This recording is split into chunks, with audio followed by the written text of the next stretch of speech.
श्री शिवाय नमस्तुभ्यम। कल के अध्याय में हमने कुमार खंड किया, जिसमें हमने भगवान कार्तिकेय तथा भगवान गणेश के जन्म से संबंधित कथा और उनके विवाह तक की कथा को जाना। आज हम प्रारंभ करें हैं श्री शिव पुराण की द्वितीय संहिता रुद्र संहिता का पंचम खंड युद्ध खंड।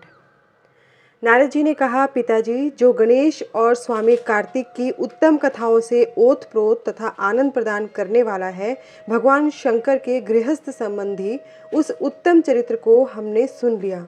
अब आप कृपया करके उस परमोत्तम चरित्र का वर्णन कीजिए, जिसमें रुद्रदेव ने खेल ही खेल में दुष्टों का वध किया था। महान वीरशाली भगवान शंकर ने देवद्रोहियों के तीनों नगरों को एक ही साथ एक ही बाण से किस कारण एवं कैसे भस्म कर डाला था।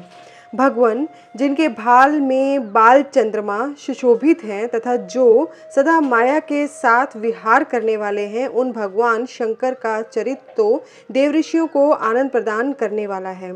आप वह सारा चरित्र विस्तार पूर्वक वर्णन कीजिए। ब्रह्मा जी कहते हैं, ऋषि श्रेष्ठ, पहले किसी समय व्यास ने सनत कुमार से ऐसा ही प्रश्न किया था। उस समय सनत कुमार ने जो कुछ उत्तर दिया था वही मैं वर्णन करता हूँ। उस समय सनत कुमार ने कहा था, महाबुद्धिमान व्यास जी, विश्व का संहार करने वाले चंद्रमौली शिव ने जिस प्रकार एक ही बाण से त्रिपुर को भस्म किया था, वह चरित्र कहता हूँ, सुनो। महेश्वर, जब शिव कुमार स्कंद ने तारकासुर को मार डाला, तब उसके तीनों पुत्रों को महान संताप हुआ। उनमें तारकाक्ष सबसे ज्येष्ठ था, विद्युन्माली मंझला था और छोटे का नाम कमलाक्ष था। उन तीनों में समान बल था। वे जितेंद्रिय, सदा कार्य के लिए उद्यत, संयमी, सत्यवादी, दृढ़चित्त, महान वीर और देवों से द्रोह करने वाले थे। उन तीनों ने सभी उत्तमोत्तम एवं मनोहर भोगों का परित्याग करके मेरु पर्वत की एक कंदरा में जाकर परम अद्भुत तपस्या आरंभ की। वहां उन्होंने हजारों वर्षों तक ब्रह्मा जी की प्रसन्नता के लिए अत्यंत उग्र तप किया। तब सुर और असुरों के गुरु महायशस्वी ब्रह्मा जी उनकी तपस्या से अत्यंत संतुष्ट होकर उन्हें वर देने के लिए प्रकट हुए। ब्रह्मा जी ने कहा, महादैत्यों, मैं तुम लोगों के तप से प्रसन्न हो गया हूँ, अतः तुम्हारी कामना के अनुसार तुम्हें सभी वर प्रदान करूँगा। देवद्रोहियों, मैं सबकी तपस्या के फलदाता और सर्वदा सब कुछ करने में समर्थ हूँ, अतः बताओ, तुम लोगों ने इतना घोर तप किस लिए किया है। सनत कुमार जी कहते हैं, मुने, ब्रह्मा जी की यह बात सुनकर उन सब ने अंजलि बांधकर पितामह के चरणों में प्रणिपात किया और फिर धीरे धीरे अपने मन की बात कहना आरंभ किया। दैत्य बोले, देवेश, यदि आप हम पर प्रसन्न हैं तो हमें वर देना चाहते हैं तो यह वर दीजिए कि समस्त प्राणियों में हम सबके लिए अवध्य हो जाएं। जगन्नाथ, आप हमें स्थिर कर दें और हमारे जरा, रोग आदि सभी शत्रु नष्ट हो जाएं तथा कभी भी मृत्यु हमारे समीप न फटके। हम लोगों का ऐसा विचार है कि हम लोग अजर अमर हो जाएं और त्रिलोकी में अन्य सभी प्राणियों को मौत के घाट उतारते रहें, क्योंकि ब्राह्मण, यदि 5 ही दिनों में काल के गाल में चला जाना निश्चित ही है, तो अतुल लक्ष्मी, उत्तमोत्तम नगर, अन्य अन्य भोग सामग्री, उत्कृष्ट पद और ऐश्वर्य से क्या प्रयोजन है। मेरे विचार से तो उस प्राणी के लिए ये सभी व्यर्थ हैं। सनत कुमार जी कहते हैं, महर्षि, उन तपस्वी दैत्यों की यह बात सुनकर ब्रह्मा अपने स्वामी गिरिशाई भगवान शंकर का ध्यान करके बोले। ब्रह्मा ने कहा, असुरों, अमरत्व सभी को नहीं मिल सकता, अतः तुम लोग अपना यह विचार छोड़ दो। इसके अतिरिक्त अन्य कोई वर हो, तुम्हें रुचता हो, मांग लो, क्योंकि दैत्य, इस भूतल पर जहाँ कहीं भी जो प्राणी जन्मा है अथवा जन्म लेगा, वह जगत में अजर अमर नहीं हो सकता। इसलिए पाप रहित असुरों, तुम लोग स्वयं अपनी बुद्धि से विचार कर मृत्यु की वंचना करते हुए कोई ऐसा दुर्लभ एवं दुसाध्य वर मांग लो जो देवता और असुरों के लिए अशक्य हो। उस प्रसंग में तुम लोग अपने बल का आश्रय लेकर पृथक पृथक अपने मरण में किसी हेतु को मांग लो, जिससे तुम्हारी रक्षा हो जाए और मृत्यु तुम्हें वरण न कर सके। शरद कुमार जी कहते हैं, महर्षि, ब्रह्मा जी के ऐसे वचन सुनकर वे 2 घड़ी तक ध्यानस्थ हो गए। फिर कुछ सोच विचार कर सर्वलोक पितामह ब्रह्मा जी से बोले, दैत्यों ने कहा, भगवान, यद्यपि हम लोग प्रबल पराक्रमी हैं, तथापि हमारे पास कोई ऐसा घर नहीं जहां हम शत्रुओं से सुरक्षित रहकर सुखपूर्वक निवास कर सकें। अतः आप हमारे लिए ऐसे 3 नगरों का निर्माण करा दीजिए जो अत्यंत अद्भुत और संपूर्ण संपत्तियों से संपन्न हो तथा देवता जिनका प्रदर्शन न कर सके। लोकेश, आप तो जगत गुरु हैं, हम लोग आपकी कृपा से ऐसे तीनों पुरों में अधिष्ठित होकर इस पृथ्वी पर विचरण करेंगे। इसी बीच तारकाक्ष ने कहा कि विश्वकर्मा मेरे लिए जिस नगर का निर्माण करे वह स्वर्ण में हो और देवता भी उसका भेदन न कर सके। तत्पश्चात कमलाक्ष ने चांदी के बने हुए अत्यंत विशाल नगर की याचना की और विद्युन्माली ने प्रसन्न होकर वज्र के समान कठोर लोहे का बना हुआ बड़ा नगर मांगा। ब्राह्मण, ये तीनों पुर मध्याह्न के समय अभिजीत मुहूर्त में चंद्रमा के पुष्य नक्षत्र पर स्थित होने पर एक स्थान पर मिला करें और आकाश में नीले बादलों पर स्थित होकर ये क्रमशः एक के ऊपर एक रहते हुए लोगों की दृष्टि से ओझल रहें। फिर पुष्करावर्त नामक काल मेघों के वर्षा करते समय 1 सहस्त्र वर्ष के बाद ये तीनों नगर परस्पर मिलें और एक ही भाव को प्राप्त हों, अन्यथा नहीं। उस समय कृतिकावासा भगवान शंकर, जो वैर भाव से रहित सर्वदेवमय और सबके देव हैं, लीलापूर्वक संपूर्ण सामग्रियों से युक्त एक असंभव रथ पर बैठकर एक अनोखे बाण से हमारे पुरों का भेदन करें। किंतु भगवान शंकर सदा हम लोगों के वंदनीय, पूज्य और अभिवादन के पात्र हैं, अतः वे हम लोगों को कैसे भस्म करेंगे, मन में ऐसी धारणा करके हम ऐसे दुर्लभ वर को मांग रहे हैं। सनत कुमार जी कहते हैं, व्यास जी, उन दैत्यों का कथन सुनकर सृष्टिकर्ता लोक पितामह ब्रह्मा ने शिव जी का स्मरण करके उनसे कहा, अच्छा, ऐसा ही होगा। फिर मैं को भी आज्ञा देते हुए उन्होंने कहा, हे मैं, तुम सोने, चांदी और लोहे के 3 नगर बना दो। यों मैं को आदेश देकर ब्रह्मा जी उन तारक पुत्रों को देखते देखते अपने धाम स्वर्ग को चले गए। तदनंतर धैर्यशाली मैं ने अपने तपोबल से नगरों का निर्माण करना आरंभ किया। उसने तारकाक्ष के लिए स्वर्ण में, कमलाक्ष के लिए रजत में और विद्युन्माली के लिए लोह में यों 3 प्रकार के उत्तम दुर्ग तैयार किए। वे पुनः क्रमशः स्वर्ग, अंतरिक्ष और भूतल पर निर्मित हुए थे। असुरों के हित में तत्पर रहने वाला मैं इन तीनों पुरों को तारकाक्ष आदि असुरों के हवाले करके स्वयं भी उसी में प्रवेश कर गया। इस प्रकार उन तीनों पुरों को पाकर महान बल पराक्रम से संपन्न वे तारकासुर के लड़के उनमें प्रविष्ट हुए और समस्त भोगों का उपभोग करने लगे। वे नगर कल्प वृक्षों से व्याप्त तथा हाथी घोड़ों से संपन्न थे। उनमें मणि निर्मित जालियों से आच्छादित बहुतेरे महल बने हुए थे। वे पद्म राग के बने हुए एवं सूर्य मंडल के समान चमकीले विमानों से, जिनमें चारों ओर दरवाजे लगे थे, शोभायमान थे। कैलाश शिखर के समान ऊंचे तथा चंद्रमा के समान उज्ज्वल दिव्य प्रासादों तथा गोपुरों से उनकी अद्भुत शोभा हो रही थी। वे अप्सराओं, गंधर्वों, सिद्धों तथा चरणों से खचाखच भरे थे। प्रत्येक महल में शिवालय था। अग्निहोत्रशाला की प्रतिष्ठा हुई थी। उनमें शिव भक्ति परायण शास्त्रज्ञ ब्राह्मण सदा निवास करते थे। वे बावली, कूप, तालाब और बड़ी बड़ी ततैलियों से तथा समूह के समूह स्वर्ग से च्युत हुए वृक्षों से युक्त उद्यानों और वनों में सुशोभित थे। बड़ी बड़ी नदियों, नदों और छोटी छोटी सरिताओं से, जिनमें कमल खिले हुए थे, उनकी शोभा और बढ़ गई थी। उनमें संपूर्ण कामनाओं को पूर्ण करने वाले अनेकों फलों के भार से लदे हुए वृक्ष लगे थे, जिनसे वे नगर विशेष मनोहर लगते थे। वे झुंड के झुंड मद गजराजों से, सुंदर सुंदर घोड़ों से, नाना प्रकार के आकार प्रकार वाले रथों एवं शिबिकाओं से अलंकृत थे। उनमें समयानुसार पृथक पृथक क्रीड़ास्थल बने थे और वेदाध्ययन की पाठशालाएं भी भिन्न भिन्न निर्मित हुई थी। वे पापी पुरुषों के लिए मन वाणी से भी अगोचर थे। उन्हें सदाचारी पुण्यशील महात्मा ही देख सकते थे। पति सेवा परायण तथा कुधर्म से विमुख रहने वाली पतिव्रता नारियों ने उन नगरों के उत्तम स्थलों को सर्वत्र पवित्र कर रखा था।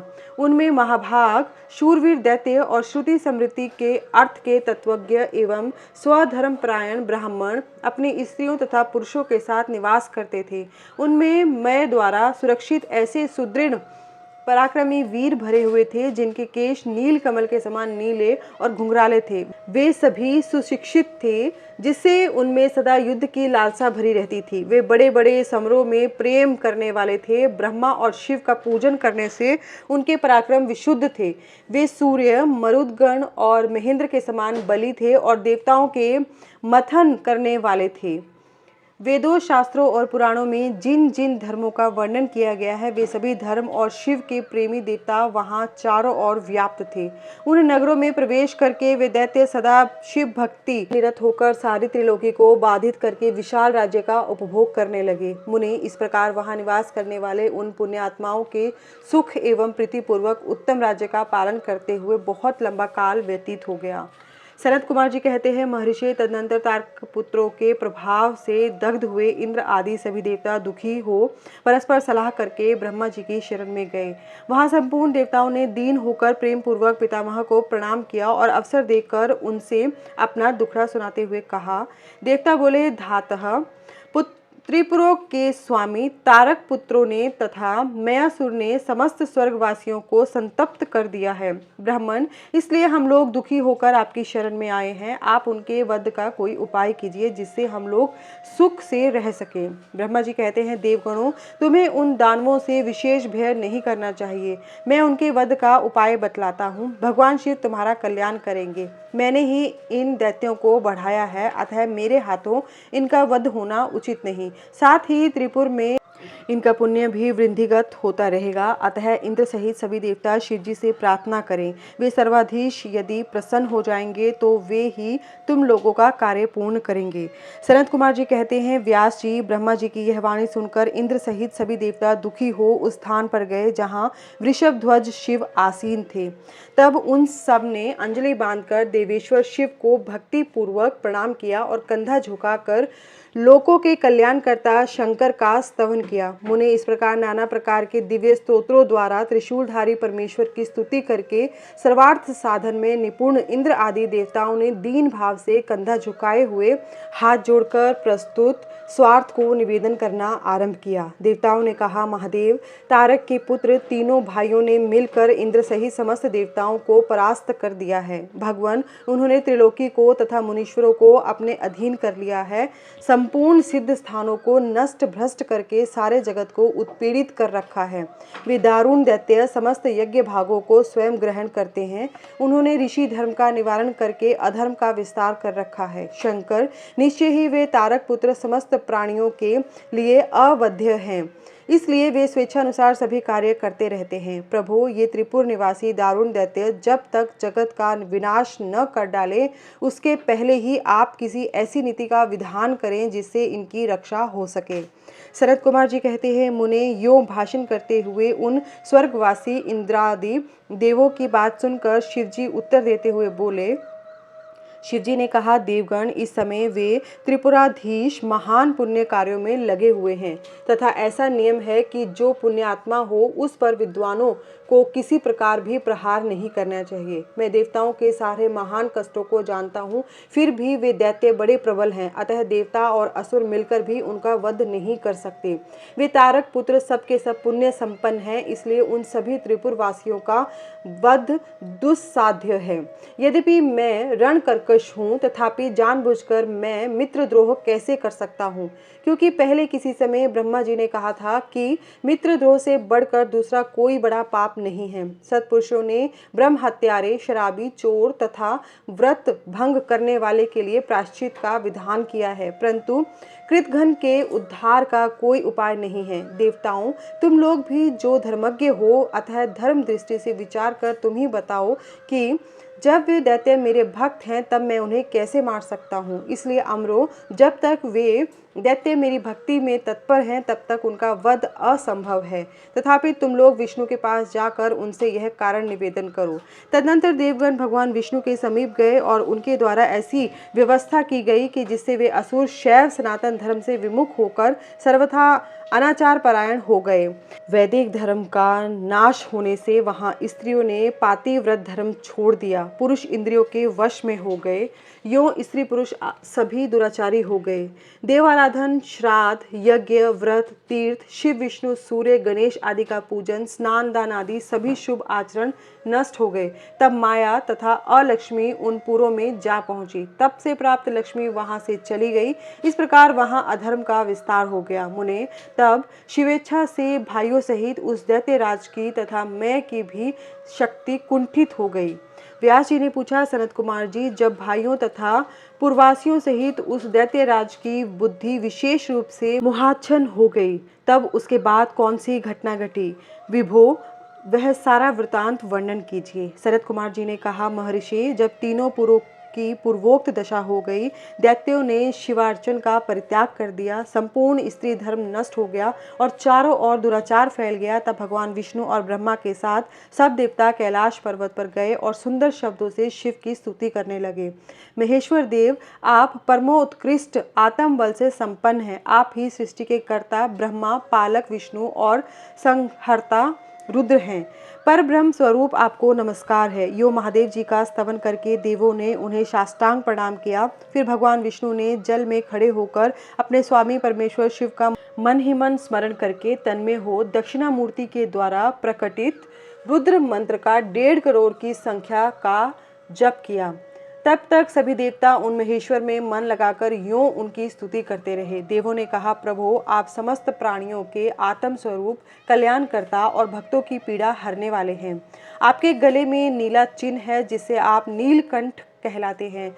आप चिद्रूप एवं प्रचेता हैं। आप रुद्र को हमारा प्रणाम है। असुर निकंदन, आप ही हमारी सारी आपत्तियों के निवारण करने वाले हैं। अतः सदा से आप ही हमारी गति हैं और आप ही सर्वदा हम लोगों के वंदनीय हैं। आप सबके आदि हैं और आप ही अनादि भी हैं। आप ही आनंद स्वरूप अव्यय प्रभु, प्रकृति पुरुष के भी साक्षात स्रष्टा और जगदीश्वर है। आप ही रजोगुण, सत्वगुण और तमोगुण के आश्रय से ब्रह्मा, विष्णु और रुद्र होकर जगत के कर्ता, भर्ता और संहार करता बनते हैं। आप ही इस भव सागर से तारने वाले हैं। आप समस्त प्राणियों के स्वामी, अविनाशी, वरदाता, वांग्मय स्वरूप, वेद प्रतिपाद्य और वाच्य वाचकता से रहित है। योगवेता योगी, आप ईशान से मुक्ति की याचना करते हैं। आप योगियों के हृदय कमल की कर्णिका पर विराजमान रहते हैं। वेद और संत जन कहते हैं कि आप परब्रह्म स्वरूप, तत्व रूप, तेजोराशित और परात्पर हैं। सर्व, आप सर्वव्यापी, सर्वात्मा और त्रिलोकी के अधिपति हैं। भव, इस जगत में जिसे परमात्मा कहा जाता है वह आप ही हैं। जगत गुरु, इस जगत में जिसे देखने, सुनने, स्तवन करने तथा जानने योग्य बताया जाता है और जो अणु से भी सूक्ष्म तथा महान से भी महान है, वह आप ही हैं। आप चारों ओर हाथ, पैर, नेत्र, सिर, मुख, कान और नाक वाले हैं। अतः आपको चारों ओर से नमस्कार है। सर्वव्यापी, आप सर्वज्ञ, सर्वेश्वर, अनावृत और विश्वरूप हैं। आप विरूपाक्ष को सब ओर से अभिवादन है। आप सर्वेश्वर, भवाध्यक्ष, सत्य में कल्याणकर्ता, अनूप में और करोड़ों सूर्य के समान प्रभावशाली हैं। आपको हम चारों ओर से दंडवत प्रणाम करते हैं। विश्वाराध्य, आदि अंत शून्य, 26वें तत्व, नियामक रहित तथा समस्त प्राणियों को अपने अपने कार्यों में प्रवृत्त करने वाले, आपको हमारा सब ओर से प्रणाम है। आप प्रकृति के भी प्रवर्तक, सबके प्रपितामह और समस्त शरीरों में व्याप्त हैं। आप परमेश्वर को हमारा नमस्कार है। श्रुतियाँ और श्रुति तत्व के ज्ञाता विज्ञ जन आपको वरदायक, समस्त भूतों में निवास करने वाला स्वयंभू और श्रुति तत्वज्ञ बतलाते हैं। नाथ, आपने जगत में अनेकों ऐसे कार्य किए हैं जो हमारी समझ से परे हैं। इसलिए देवता, असुर, ब्राह्मण और अन्य अन्य स्थावर जंगम, इस प्रकार सब सुरेंद्र आदि देवों ने महेश्वर की स्तुति की और विष्णु ने ईशान संबंधी मंत्र का जप किया। तब सर्वेश्वर भगवान शिव प्रसन्न हो गए और वृषभ पर सवार हो वहीं प्रकट हो गए। उस समय पार्वती पति शिव का मन प्रसन्न था। उन्होंने नंदीश्वर की पीठ से उतरकर विष्णु का आलिंगन किया। फिर वे नंदी पर हाथ टेककर खड़े हो गए और संपूर्ण देवताओं की ओर कृपा भरी दृष्टि से देखकर गंभीर वाणी में श्री हरि से बोले। शिवजी ने कहा, देवश्रेष्ठ, उन अधर्मनिष्ठ दैत्यों के तीनों पुरों को मैं नष्ट कर डालूंगा, इसमें संशय नहीं है। परंतु वे महादैत्य मेरे भक्त थे और उनका मन सुदृढ़ रूप से मुझ में लगा रहता था। अतः यद्यपि इस समय उन्होंने व्याजवश उत्तम धर्म का परित्याग कर दिया है, तथापि क्या वे मेरे ही द्वारा मारने योग्य है? इसलिए जिन्होंने त्रिपुरवासी सारे दैत्यों को धर्म भ्रष्ट करके मेरी भक्ति से विमुख कर दिया है, वे विष्णु अथवा अन्य कोई ही उन्हें क्यों नहीं मारते? मुनीश्वर शंभु के ये वचन सुनकर उन समस्त देवताओं का तथा श्रीहरि का भी मन उदास हो गया। जब सृष्टिकर्ता ब्रह्मा ने देखा कि देवताओं और विष्णु के मुख पर उदासी छा गई, तब उन्होंने हाथ जोड़कर शंभु से कहना आरंभ किया। ब्रह्मा जी बोले, परमेश्वर, आप योग वेताओं में श्रेष्ठ परब्रह्म तथा सदा से देवों और ऋषियों की रक्षा में तत्पर हैं। अतः पाप आपका स्पर्श नहीं कर सकता। साथ ही आपके आदेश से ही तो उन्हें मोह में डाला गया है। इसके प्रेरक तो आप ही हैं। इस समय अवश्य ही उन्होंने अपने धर्म का परित्याग कर दिया है और वे आपकी भक्ति से विमुख हो गए हैं। तथापि आपके सिवा दूसरा कोई उनका वध नहीं कर सकता।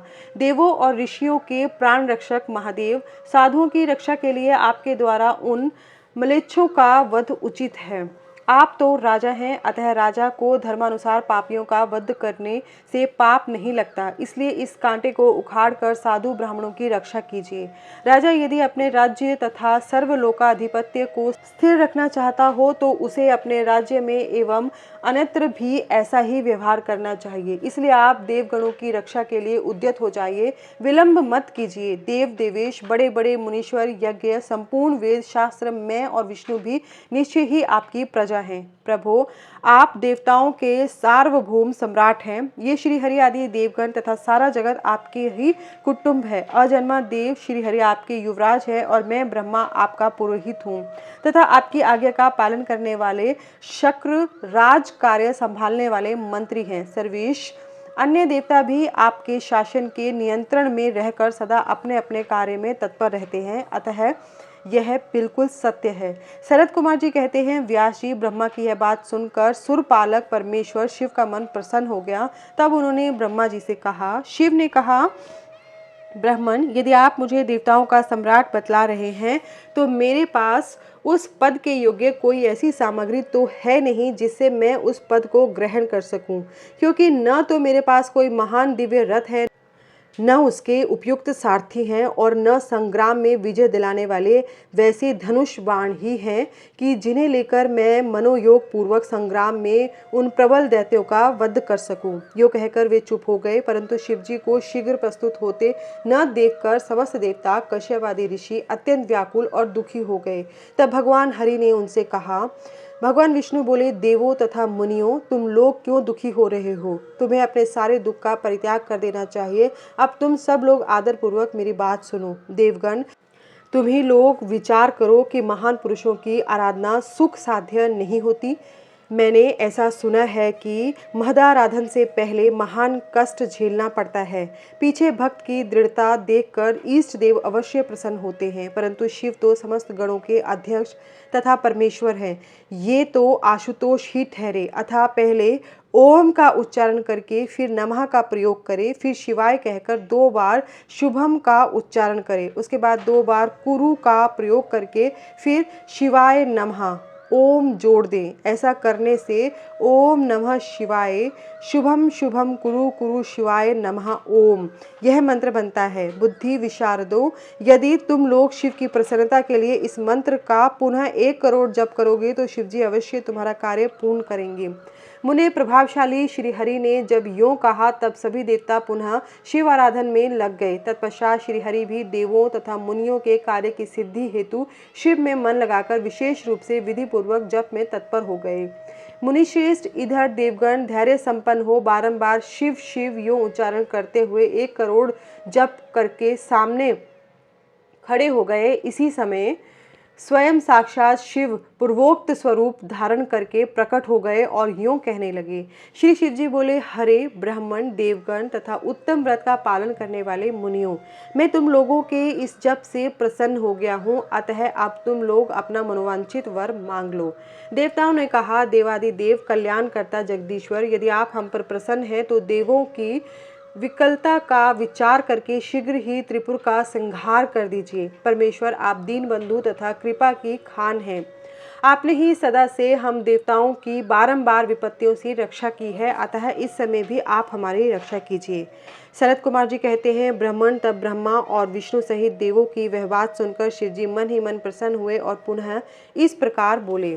महेश्वर ने कहा, हरे ब्राह्मण, देवगण तथा मुनियों, अब त्रिपुर को नष्ट हुआ ही समझो। तुम लोग आदर पूर्वक मेरी बात सुनो और उसके अनुसार कार्य करो। मैंने पहले जिस रथ, सारथी, धनुष और उत्तम बाण को अंगीकार किया है, वह सब शीघ्र ही तैयार करो।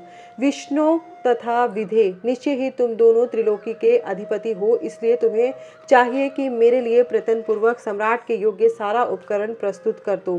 तुम दोनों सृष्टि के सृजन और पालन कार्य में नियुक्त हो, अतः त्रिपुर को नष्ट हुआ समझकर देवताओं की सहायता के लिए यह कार्य अवश्य करो। यह शुभ मंत्र जिसका तुम लोगों ने जप किया है, महान पुण्यमय तथा मुझे प्रसन्न करने वाला है।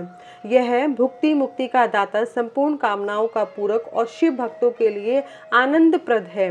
यह स्वर्गकामी पुरुषों के लिए धन, यश और आयु की वृद्धि कराने वाला है। यह निष्काम के लिए मोक्ष तथा साधन करने वाले पुरुषों के लिए भुक्ति मुक्ति का साधक है। जो मनुष्य पवित्र होकर सदा इस मंत्र का कीर्तन करता है, सुनता है अथवा दूसरे को सुनाता है, उसकी सारी अभिलाषाएं पूर्ण हो जाती हैं। सनत कुमार जी कहते हैं, मुने, परमात्मा शिव की यह बात सुनकर सभी देवता परम प्रसन्न हुए और ब्रह्मा तथा विष्णु को तो विशेष आनंद प्राप्त हुआ। उस समय विश्वकर्मा ने शिव के आज्ञानुसार विश्व के हित के लिए एक सर्वदेवमय तथा परम शोभन दिव्य रथ का निर्माण किया। व्यास जी कहते हैं, शैव प्रवर सनत कुमार जी, आपकी बुद्धि बड़ी उत्तम है। आप सर्वज्ञ हैं। तात, आपने परमेश्वर शिव की जो कथा सुनाई है वह अत्यंत अद्भुत है। अब बुद्धिमान विश्वकर्मा ने शिवजी के लिए जिस देवमय एवं परमोत्कृष्ट दिव्य रथ का निर्माण किया था, उसका वर्णन कीजिए। सूत जी कहते हैं, मुने, व्यास जी की यह बात सुनकर मुनीश्वर सनत कुमार शिवजी के चरण कमलों का स्मरण करके बोले। सनत कुमार जी ने कहा, महाबुद्धिमान मुनिवर व्यास जी, मैं शिवजी के पाद पद्मों का स्मरण करके अपनी बुद्धि के अनुसार रथ की निर्माण कथा का वर्णन करता हूँ, सुनो। तदनंतर विश्वकर्मा ने रुद्रदेव के लिए बड़े यत्न से आदर पूर्वक सर्वलोक में दिव्य रथ की रचना की। वह सर्वसम्मत तथा सर्वभूत में रथ सुवर्ण का बना हुआ था।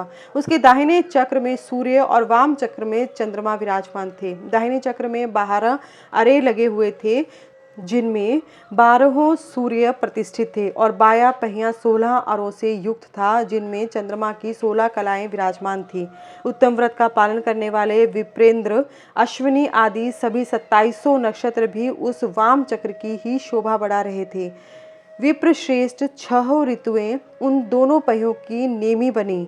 अंतरिक्ष रथ का अग्रभाग हुआ और मंदराचल ने रथ की बैठक का स्थान ग्रहण किया। उदराचल और अस्ताचल ये दोनों उस रथ के कुबर हुए। महामेरु अधिष्ठान हुआ, शाखा पर्वत उसके आश्रय स्थान हुए। संवत्सर उस रथ का वेग, उत्तरायण और दक्षिणायन दोनों लोह धारक, मुहूर्त बंधुर अर्थात रस्सा, कलाएं उसकी कीले हुई, काष्ठाएं उसका घोड़ा अर्थात नासिका रूप अग्रभाग, क्षण अक्षदंड, निमेष अनुकर्ष अर्थात नीचे का काष्ठ और लव ईशादंड हुए। द्युलोक इस रथ का वरुथ अर्थात ऊपरी पर्दा तथा स्वर्ग और मोक्ष ध्वजाएं हुई। अभ्रमु अर्थात ऐरावत के पत्नी और कामधेनु जुए के अंतिम छोर पर स्थित हुए।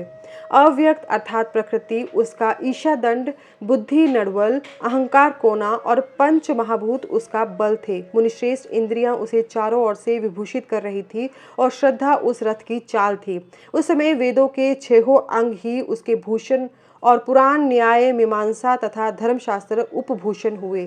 संपूर्ण शुभ लक्षणों से युक्त बल संपन्न श्रेष्ठ मंत्र घंटा के स्थानापन्न हुए और वर्ण तथा आश्रम उसके पाद बने।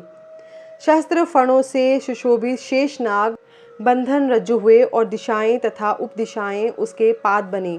पुष्कर आदि तीर्थों ने रतन जड़ित स्वर्णमय पताकाओं का स्थान ग्रहण किया और चारों समुद्र उस रथ के आच्छादन वस्त्र बने।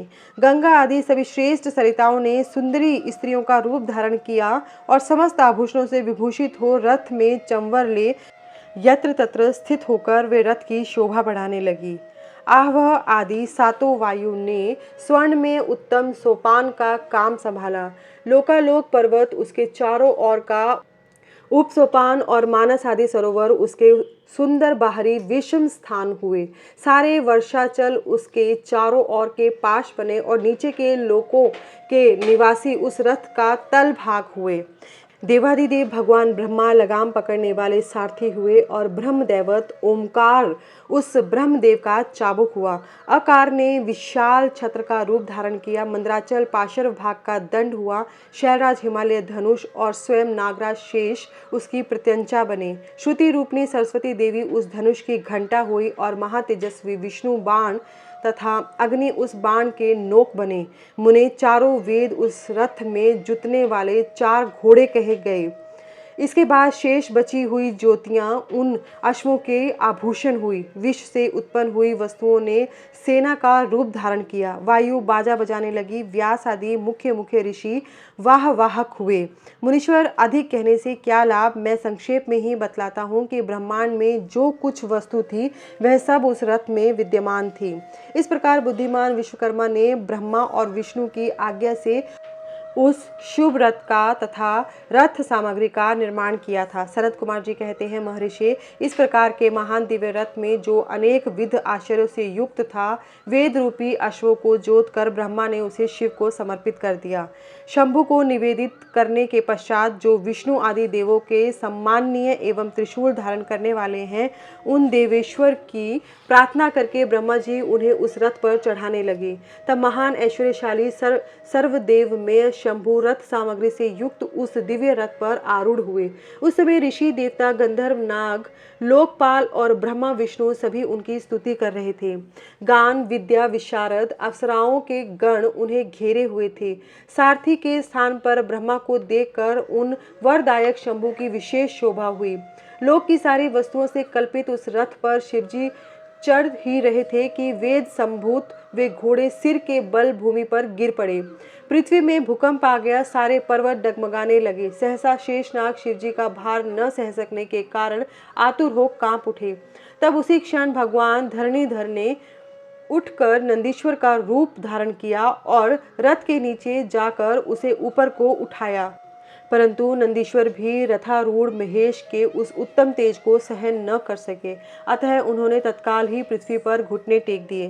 तत्पश्चात भगवान ब्रह्मा ने शिवजी की आज्ञा से हाथ में चाबुक ले घोड़ों को उठाकर उस श्रेष्ठ रथ को खड़ा किया। तदनंतर महेश द्वारा अधिष्ठित उस उत्तम रथ में बैठे हुए ब्रह्मा जी ने रथ में जुते हुए मन और वायु के समान वेगशाली वेद में अश्वों को उन तपस्वी दानवों के आकाश स्थित तीनों पुरों को लक्ष्य करके आगे बढ़ाया। तत्पश्चात लोकों के कल्याणकर्ता भगवान रुद्र देवों की ओर दृष्टिपात करके कहने लगे, सुर श्रेष्ठों, यदि तुम लोग देवों तथा अन्य प्राणियों के विषय में पृथक पृथक पशुत्व की कल्पना करके उन पशुओं का आधिपत्य मुझे प्रदान करोगे, तभी मैं उन असुरों का संहार करूंगा, क्योंकि वे दैत्य श्रेष्ठ तभी मारे जा सकते हैं, अन्यथा उनका वध असंभव है।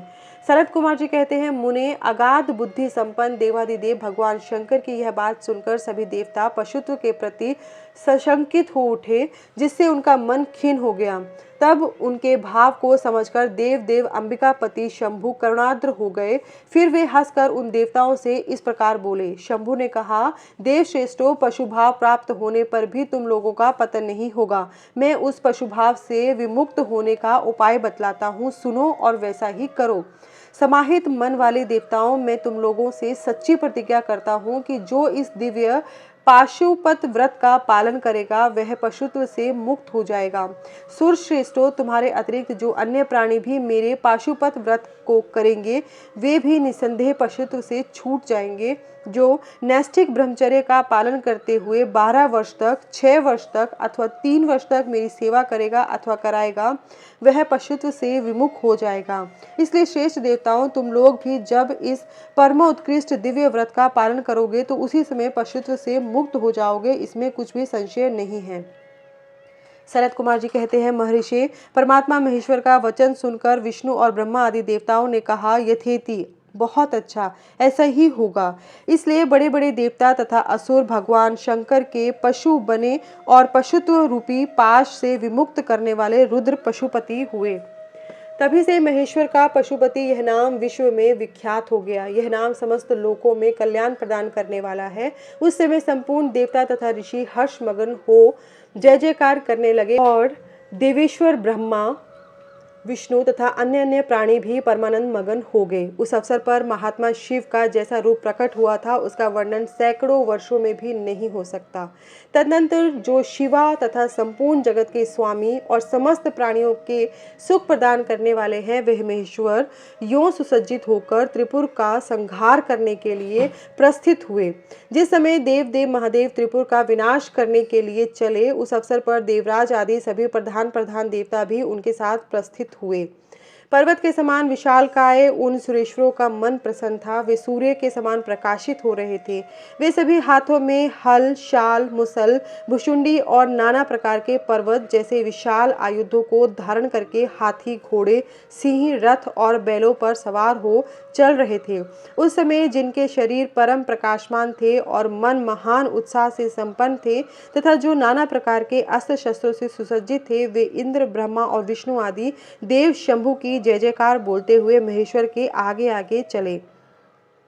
सभी दंडी एवं जटाधारी मुनि हर्ष मनाने लगे और आकाशचारी सिद्ध तथा चारण पुष्पों की वृष्टि करने लगे। विपेंद्र त्रिपुर की यात्रा करते समय जितने गणेश्वर शिवजी के साथ थे उनकी गणना करके कौन पार पा सकता है, तथापि मैं कुछ का वर्णन करता हूँ। योगिन समस्त गणराजों में श्रेष्ठ भृंगी गणेश्वरों तथा देवगणों से घिरकर विमान पर आरूढ़ हो महेंद्र की भांति त्रिपुर का विनाश करने के लिए चले।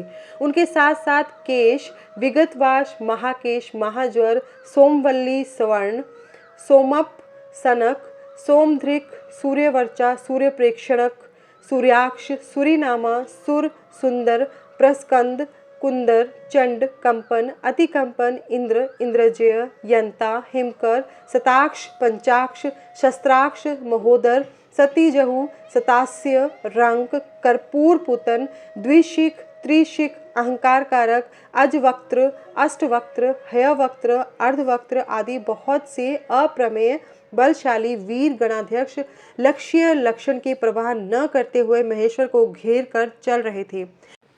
व्यास जी तदनंतर महादेव शंभु संपूर्ण सामग्रियों सहित उस रथ पर स्थित हो उन सुरद्रोहियों के तीनों पुरों को पूर्णतः दग्ध करने के लिए उद्यत हुए। उन्होंने रथ के शीर्ष स्थान पर स्थित हो उस महान अद्भुत धनुष पर प्रत्यंजा चढ़ाई और उस पर उत्तम बाण का संधान करके वे रोष वेश से ओंठ को चाटने लगे।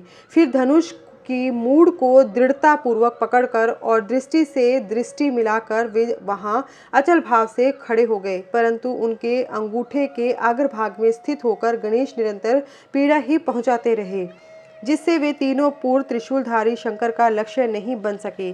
तब धनुष बाणधारी मुंजकेश विरूपाक्ष शंकर ने परम शोभन आकाशवाणी सुनी। उस व्योमवाणी ने कहा, ऐश्वर्यशाली जगदीश्वर, जब तक आप इन गणेश की अर्चना नहीं कर लेंगे तब तक इन तीनों पुरों का संहार नहीं कर सकेंगे। तब ऐसी बात सुनकर अंधकासुर के निहता भगवान शिव ने भद्रकाली को बुलाकर गजानन का पूजन किया। जब हर्षपूर्वक विधि विधान सहित अग्रभाग में स्थित उन विनायक की पूजा की गई तब वे प्रसन्न हो गए। फिर तो भगवान शंकर को उन तारक पुत्र महामनस्वी दैत्यों के तीनों नगर यथोक्त रूप से आकाश में स्थित दिख पड़े। इस विषय में कुछ लोग ऐसा कहते हैं कि जब शिवजी स्वयं स्वतंत्र पर ब्रह्म, सगुण, निर्गुण, सबके द्वारा अलक्ष्य, स्वामी, परमात्मा, निरंजन, पंचदेव में पंचदेवों के उपास्य और परात्पर प्रभु हैं, वे ही सबके उपास्य हैं, उनका उपास्य कोई नहीं है, तब सबके वंदनीय परब्रह्म स्वरूप उन देवेश्वर महेश्वर के विषय में यह बात उचित नहीं जान पड़ती कि उनकी कार्य सिद्धि अन्य की कृपा पर अवलंबित हो, परंतु मुने उन देवादिदेव वरदानी महेश्वर के चरित्र में लीलावश सब कुछ घटित हो सकता है। अस्तु, इस प्रकार जब गणाधिपति का पूजन करके महादेव जी स्थित हुए तब वे तीनों पुर कालवश शीघ्र ही एकता को प्राप्त हो गए। मुने उन त्रिपुरों के परस्पर मिलकर एक हो जाने पर महान आत्म बल से संपन्न देवताओं को महान हर्ष हुआ। तब संपूर्ण देवगण, सिद्ध और परम ऋषि अष्टमूर्तिधारी शिव की स्तुति करके उच्च स्वर से जय जयकार करने लगे। उस समय ब्रह्मा और जगदीश्वर विष्णु ने कहा, महेश्वर, तारा के पुत्र उन त्रिपुर निवासी दैत्यों के वध का समय भी आ गया है। विभो, इसलिए ये पुर एकता को प्राप्त हो गए हैं।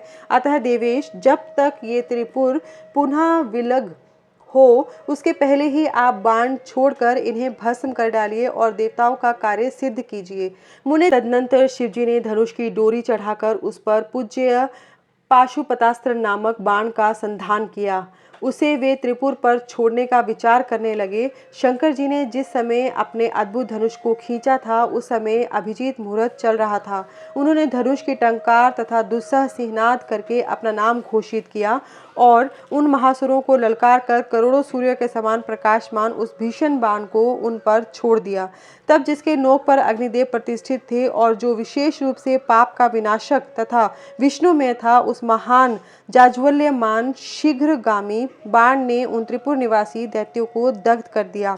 तत्पश्चात वे तीनों पुर भी भस्म हो गए और एक साथ ही चारों समुद्र रूपी मेखला वाली भूमि पर गिर पड़े। उस समय शिवजी की पूजा का अतिक्रमण कर देने के कारण सैकड़ों दैत्य उस बाणास्थित अग्नि से जलकर हाहाकार मचा रहे थे। सब भाइयों सहित ताक्षाक जलने लगा। तब उसने अपने स्वामी भक्तवत्सल भगवान शंकर का स्मरण किया और मन ही मन महादेव को देखकर परम भक्ति पूर्वक नाना प्रकार से विलाप करता हुआ वह उनसे कहने लगा।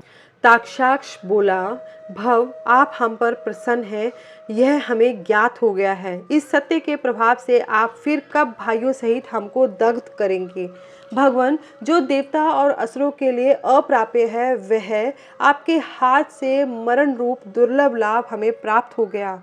अब जिस जिस योनि में हम जन्म धारण करें वहाँ हमारी बुद्धि आपकी भक्ति से भावित रहे। मुने, यों वे दैत्य विलाप कर ही रहे थे कि शिवजी की आज्ञा से उस अग्नि ने उन्हें अद्भुत रीति से जलाकर राख की ढेरी बना दिया। व्यास जी और भी जो बालक और वृद्ध दानव थे वे शिव आज्ञा अनुसार उस अग्नि द्वारा शीघ्र ही जलकर भस्म हो गए। यहाँ तक कि उन त्रिपुरों में जितनी स्त्रियां और पुरुष थे वे सब के सब उस अग्नि में उसी प्रकार दग्ध हो गए जैसे कल्पांत में जगत भस्म हो जाता है।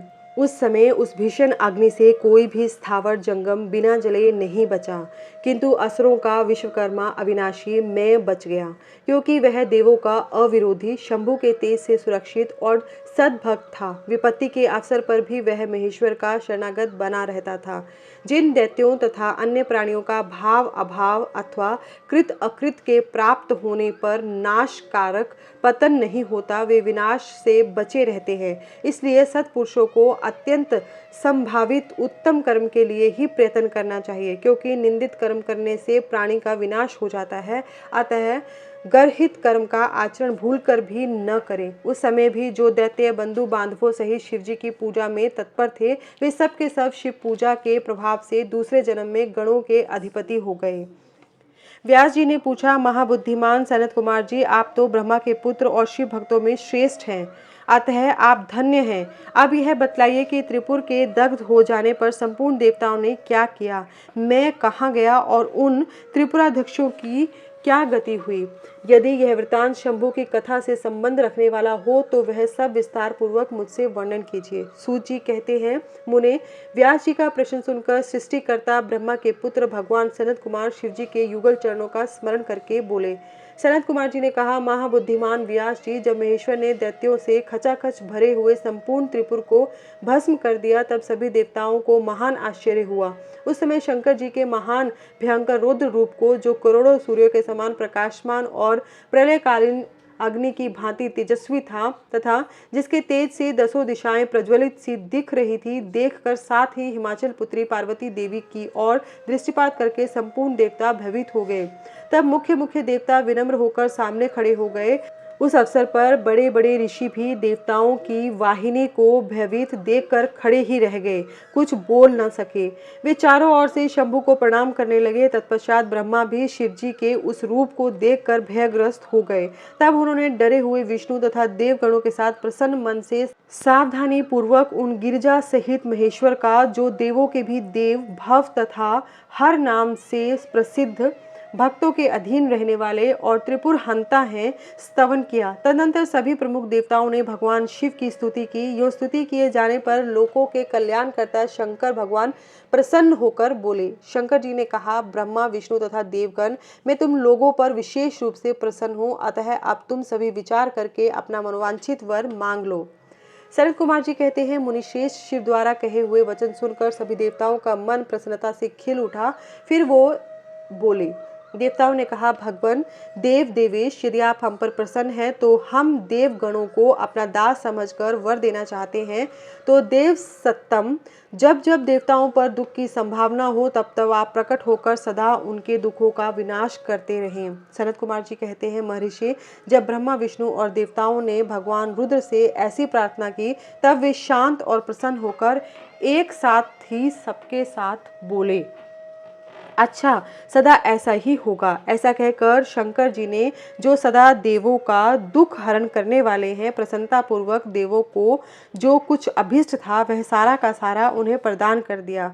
इसी समय मैं दानव, जो शिवजी की कृपा से बल से जलने से बच गया था, शंभु को प्रसन्न देखकर हर्षित मन से वहां आया। उसने विनीत भाव से हाथ जोड़कर प्रेम पूर्वक हर तथा अन्य अन्य देवों को भी प्रणाम किया। फिर वह शिवजी के चरणों में लौट गया। तत्पश्चात दानव श्रेष्ठ मैं ने उठकर शिवजी की ओर देखा। उस समय प्रेम के कारण उसका गला भर आया और वह भक्तिपूर्ण चित्त से उनकी स्तुति करने लगा। द्विज श्रेष्ठ मैं द्वारा किए गए स्तवन को सुनकर परमेश्वर शिव प्रसन्न हो गए और आदर पूर्वक उससे बोले। शिव जी ने कहा, दानव श्रेष्ठ मैं तुझ पर प्रसन्न हूँ, अब तू वर मांग ले। इस समय जो कुछ भी तेरे मन की अभिलाषा होगी मैं उसे अवश्य पूर्ण करूँगा। सनत कुमार जी कहते हैं, मुने, शंभु के इस मंगलमय वचन को सुनकर दानव श्रेष्ठ मैंने अंजलि बांधकर विनम्र हो उन प्रभु के चरणों में नमस्कार करके कहा। मैं बोला, देवादिदेव महादेव, यदि आप मुझ पर प्रसन्न हैं तो मुझे वर पाने का अधिकारी समझते हैं तो अपनी शाश्वती भक्ति प्रदान कीजिए। परमेश्वर, मैं सदा अपने भक्तों से मित्रता रखूं, दिनों पर सदा मेरा दया भाव बना रहे और अन्य अन्य दुष्ट प्राणियों की मैं उपेक्षा करता रहूं। महेश्वर, कभी भी मुझ में आसुर भाव का उदय न हो। नाथ, निरंतर आपके शुभ भजन में तल्लीन रहकर निर्भय बना रहूं। सनत कुमार जी कहते हैं, व्यास जी, शंकर तो सबके स्वामी और भक्त वत्सल है। मैंने जब इस प्रकार उन परमेश्वर की प्रार्थना की तब वे प्रसन्न होकर मैं से बोले। महेश्वर ने कहा, दानव सत्तम, तू मेरा भक्त है, तुझ में कोई भी विकार नहीं है, अतः तू धन्य है। अब मैं तेरा जो कुछ भी अभिष्ट वर है वह सारा का सारा तुझे प्रदान करता हूँ। अब तू मेरी आज्ञा से अपने परिवार सहित वितल लोक को चला जा, वह स्वर्ग से भी रमणीय है। तू वहाँ प्रसन्न चित्त से मेरा भजन करते हुए निर्भय होकर निवास कर। मेरी आज्ञा से कभी भी तुझ में आसुर भाव का प्राकट्य नहीं होगा। सनत कुमार जी कहते हैं, मुने, मैंने महात्मा शंकर की उस आज्ञा को सिर झुकाकर स्वीकार किया और उन्हें तथा अन्य अन्य देवों को भी प्रणाम करके वह वितल लोक को चला गया। तदनंतर महादेव जी देवताओं के उस महान कार्य को पूर्ण करके देवी पार्वती अपने पुत्र और संपूर्ण गणों सहित अंतर्धान हो गए। जब परिवार समेत भगवान शंकर अंतर्हित हो गए तब वह धनुष, बाण, रथ आदि सारा उपकरण भी अदृश्य हो गया। तत्पश्चात ब्रह्मा, विष्णु तथा अन्य अन्य देव, मुनि, गंधर्व, किन्नर, नाग, सर्प, अप्सरा और मनुष्यों को महान हर्ष प्राप्त हुआ। वे सभी शंकर की उत्तम यश का बखान करते हुए आनंद पूर्वक अपने अपने स्थान को चले गए। वहां पहुंचकर उन्हें परम सुख की प्राप्ति हुई। महर्षि, इस प्रकार मैंने शशिमौली शंकर जी का विशाल चरित, जो त्रिपुर विनाश को सूचित करने वाला है तथा परमोत्कृष्ट लीला से युक्त है, सारा का सारा तुम्हें सुना दिया। इसी के साथ रुद्र संहिता श्री शिव पुराण की द्वितीय संहिता रुद्र संहिता का 5वां खंड युद्ध खंड का 12वां अध्याय समाप्त होता है। कल के अध्याय में हम आगे की कथा जानेंगे, जिसमें दंभ की तपस्या, शंखचूड़ का जन्म, तप और उसे वर प्राप्ति, शंखचूड़ का गांधर्व विवाह की विधि से तुलसी का पानी ग्रहण करना और तदनंतर जलंधर की उत्पत्ति से लेकर उसके वध तक का प्रसंग, ये हम कल के अध्याय में जानेंगे। ओम नमः शिवाय। धन्यवाद।